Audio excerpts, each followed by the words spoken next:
कुछ स्टोरी के माध्यम से समझते हैं, ठीक है। और हम हिस्ट्री को कवर करते हैं, क्योंकि जब हम किसी को सुनते हैं तो हमें वो चीज़ ज़्यादातर याद हो जाती हैं, ठीक है। तो हम देखेंगे प्राचीन हिस्ट्री में कि हमारा जो इतिहास का विकास हुआ था वो कैसे कैसे हुआ था, ठीक है। इसमें क्या होता है ना कि जैसे आप देखेंगे कि आदि मानव था, तो उसका विकास देखेंगे तो जब शुरू शुरू एक बच्चा जन्म लेता है तो जैसे वो नंगा रहता है या विदाउट कपड़े का होता है, उसको दुनियादारी से कोई मतलब नहीं, उसे ज्ञान भी नहीं होता है कि हम कहाँ हैं क्या हैं। तो उसी प्रकार से जब मानव का इतिहास स्टार्ट हुआ था ना, तो उस टाइम भी मानव उसी तरीके से मतलब असभ्य था, ठीक है। उनके पास क्या थी, नॉलेज नहीं थी कि वो कैसे रहेंगे, वो क्या खाएंगे। तो उनको जो भी चीज़ मिलता था ना वो खा लेते थे। जैसे कि आप देखेंगे ना साल भर के कोई बच्चा को, तो क्या करता है, जो भी उसको मन में आता है, जो भी चीज़ उसको दिखता है वो क्या करता है, उसको उठा के मुंह में डाल लेता है। इस प्रकार से हमारा इतिहास था।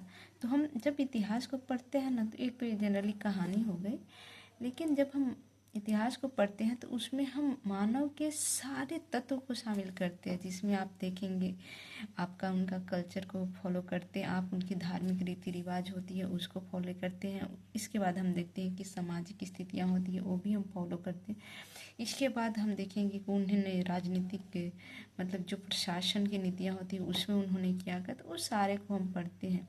और जनरली जब हम इतिहास को स्टार्ट करते हैं या कोई भी सब्जेक्ट को हम इतिहास करते हैं तो उसको हम जड़ जड़ को पहले देखते हैं, क्योंकि जब तक जड़ नहीं होगा तो तना होगा नहीं। तो इसीलिए इतिहास को ना 3 पार्ट में बांटा गया। आर्ट एंड कल्चर को छोड़ दीजिए आप, तो 4 पार्ट हो जाता है। 3 पार्ट में बांटा गया, जिसमें हम पढ़ते हैं एशियंट हिस्ट्री, मिडाइवल हिस्ट्री और मॉडर्न हिस्ट्री। तो हम जब इतिहास को पढ़े ना तो एक क्रमबद्ध तरीके से पढ़िएगा ना तो आपको समझ में आएगा।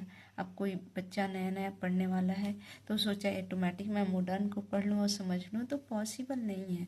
आप क्या कीजिए, पहले एशियंट को पढ़िए, इसके बाद आप मिडाइवल को पढ़िए, इसके बाद आप मॉडर्न को पढ़िए।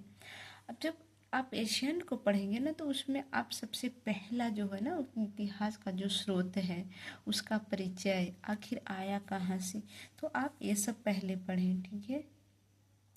तो हम लोग क्या करेंगे, कुछ कुछ मैं अपने वीडियो के माध्यम से आपको बताऊंगी, और कभी कभी मैं मेरे पास जो बोर्ड है जिसमें मैं बच्चों को पढ़ाती हूँ उस बोर्ड पे भी, क्योंकि मैं अभी डिजिटल नहीं है मेरे पास कुछ भी, तो मैं इसमें और मैं आपको स्टोरी के माध्यम से और आप अगर ध्यान से सुनेंगे तो शायद आपका एक रिवीजन होगा और आपको लगेगा कि मैं क्विज में बैठा हूँ या मुझे कोई कहानी कर रहा है, तो आप उसको सुन सकते हैं हेडफोन लगा हुआ कर, जो भी, ठीक है।